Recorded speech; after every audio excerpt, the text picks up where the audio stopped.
মা শ্যামসুন্দরী, যাকে পুজো করা হয় 5 বছরের ছোট্ট বালিকা রূপে।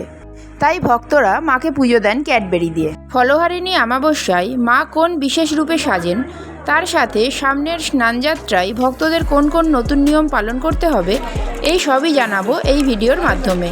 আর তার সাথে জানাবো সবচেয়ে সহজে কীভাবে এই মন্দিরে আসবেন। তাহলে চলুন শুরু করা যাক আজকের ভিডিওটা। আর ভিডিওটা শুরুর আগে চ্যানেলের নতুন বন্ধু হলে চ্যানেলটা সাবস্ক্রাইব করতে ভুলবেন না। নমস্কার, চলার পথে কমলিকা ব্লগের আরও একটা নতুন ভিডিওতে আপনাদের স্বাগত জানাই। প্রথমেই জানাই খুব সহজেই কিভাবে এই মন্দিরে আসবেন। কলকাতার বিভিন্ন জায়গা থেকেই মুকুন্দপুর আসার জন্য বাস পাবেন, তবে আমি গিয়েছিলাম শিয়ালদার দক্ষিণ শাখার যাদবপুর স্টেশন থেকে।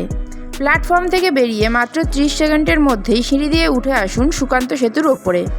তারপরে রাস্তা ক্রস করে উল্টো দিকের ফুটপাতে আসলেই প্রচুর অটো পেয়ে যাবেন মুকুন্দপুর যাওয়ার জন্য। এই অটোতেই চলে আসুন মুকুন্দপুর বাজার বা মা শ্যামসুন্দরীর মন্দিরে যাবেন বললে ওনারা আপনাকে সঠিক জায়গাতেই নামিয়ে দেবেন। আর এখান থেকেই মাত্র 2-3 মিনিট হেঁটে HDFC ব্যাংকের পাশ থেকে চলে আসুন মায়ের মন্দিরে। আর এই মন্দিরটা RN টেগোর হসপিটালের একদম পেছন দিকেই। আজ অমাবস্যার বিশেষ তিথির জন্য পুজোর লাইন বেশ বড়। আমিও এসেই লাইনে দাঁড়িয়ে পড়েছিলাম। আর এটা হলো মন্দিরের সামনের অংশ। মন্দিরে প্রবেশের আগে এই গেটের কাছেই আপনাদেরকে জুতো খুলে রাখতে হবে। আর এদিকের যে গেটটা দেখলেন, এই গেট দিয়ে পুজোর পরে ভক্তরা বাইরে আসেন। এবারে জানাই পুজো দেওয়ার জন্য ডালা বা সামগ্রী কোথা থেকে পাবেন।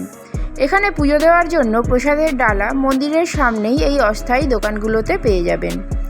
সেরকম কোনো স্থায়ী দোকান এখানে নেই, তবে এই দোকানগুলোতেই ফল, মিষ্টি, ধূপ, মোমবাতি, ফুল, মালা, চেলি, যেগুলো মানত করার জন্য অনেকে বাঁধেন, সেগুলো তো পাবেনই। তাছাড়া সিঁদুর, আলতা, মানে পুজোর যাবতীয় জিনিসই এখানে পাবেন। আর যেহেতু মাকে এখানে 5 বছরের ছোট্ট বালিকা রূপে পুজো করা হয়, তাই পুজো দেওয়ার জন্য ক্যাডবেরি সেটাও কিন্তু এই দোকানগুলোতেই পেয়ে যাবেন।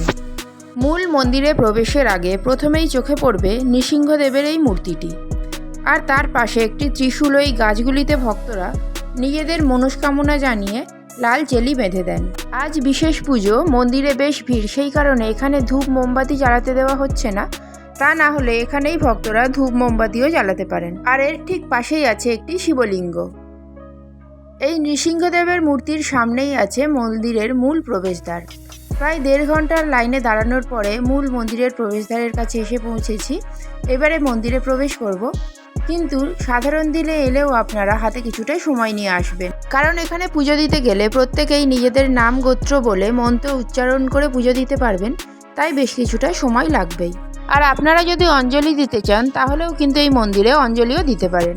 মন্দিরের ভিতরে এসে চোখে পড়ল এই বিজ্ঞপ্তিটি। আগামী 10ই জুন হবে মায়ের মহা স্নানযাত্রা। বছরের এই একটা দিনই সব ভক্তরাই গর্ভগৃহে প্রবেশ করতে পারেন, তবে এই দিন গর্ভগৃহে প্রবেশ করার জন্য বিশেষ পোশাক পরে আসতে হবে। মহিলাদের শাড়ি পরে আসতে হবে, আর পুরুষরা ধুতি পাঞ্জাবি পরে আসবেন। আর স্নানযাত্রার জন্য মাকে ভক্তরা যে দুধে স্নান করাবেন, সেই দুধে কিন্তু মধু কিংবা অন্য কিছু মিশিয়ে আনতে ওনারা বারণ করছে। এই মন্দিরের গর্ভগৃহটা সম্পূর্ণ কালো রঙের। মন্দিরের এক সেবায়েতের কাছেই জানলাম এই কালো রং হওয়ার কারণ। মায়ের দর্শনে ভক্তদের মনের কালিমা বা অন্ধকার মুছে গিয়ে তৈরি হয় এক নতুন আত্মবিশ্বাস বা আলোর আভাস। এবারে আপনাদের দেখিয়ে দিই এই মন্দিরে মায়ের সাথে আর কোন কোন দেবদেবী অধিষ্ঠান করছেন। মায়ের ঠিক ডান দিকে আছেন প্রভু জগন্নাথ দেব, প্রভু বলরাম ও দেবী সুভদ্রার বিগ্রহ। তার সামনেই আছে শ্বেত পাথরের গণেশ ঠাকুরের একটি মূর্তি। আর বাম দিকে রয়েছেন মা সরস্বতীর একটি বিগ্রহ, রাধাকৃষ্ণ এবং গণেশ ঠাকুরের আরও একটা মূর্তি। আর এই বেদির নিচে আছে নবগ্রহ দেবতার মূর্তি।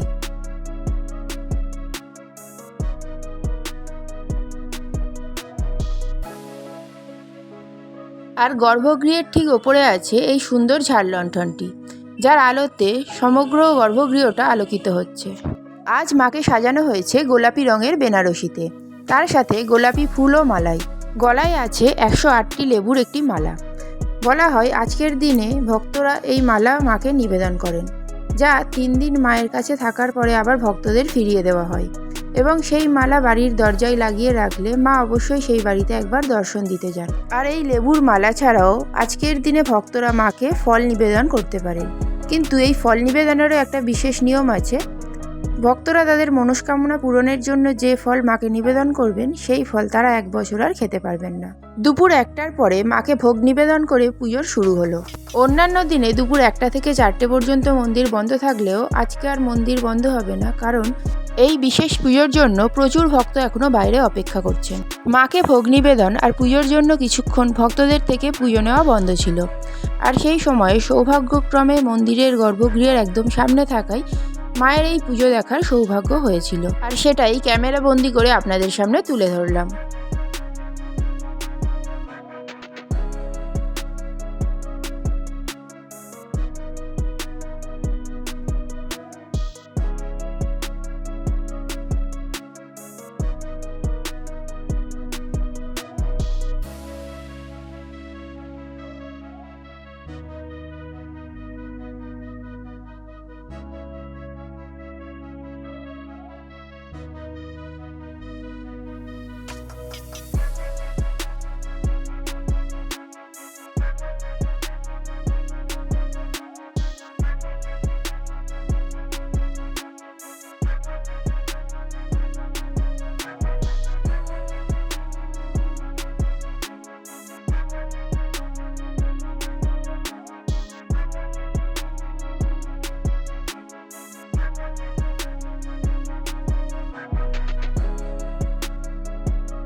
মায়ের ভোগ প্রসাদ নিবেদনের পরে শুরু হয়েছিল আবার ভক্তদের থেকে পুজো নেওয়া, আর আমিও পুজো দিয়ে বাইরে বেরিয়ে এসেছিলাম। এখানে পুজো দেওয়ার পরে প্রত্যেক ভক্তকে মায়ের পায়ের একটা করে পদ্ম ফুল দেওয়া হচ্ছিল প্রসাদী রূপে। সেই ফুল নিয়ে মাকে প্রণাম সেরে বেরিয়ে এসেছিলাম বাইরে। তারপরে শিব ঠাকুরকে প্রণাম সেরে চলে গিয়েছিলাম ভোগের লাইনে। প্রত্যেক দিন দুপুর 1টার পরে মন্দির বন্ধ হওয়ার পরে ভোগ দেওয়া শুরু হয়, কিন্তু আজকের বিশেষ দিন বলে দুপুর 2টোর পরে ভোগ দেওয়া শুরু হয়েছিল। প্রায় 1 থেকে 1.5 ঘন্টা মায়ের গর্ভগৃহে ছিলাম। আর অন্যান্য দিন এলে এই দরজা থেকেও আপনারা মন্দিরে প্রবেশ করতে পারেন।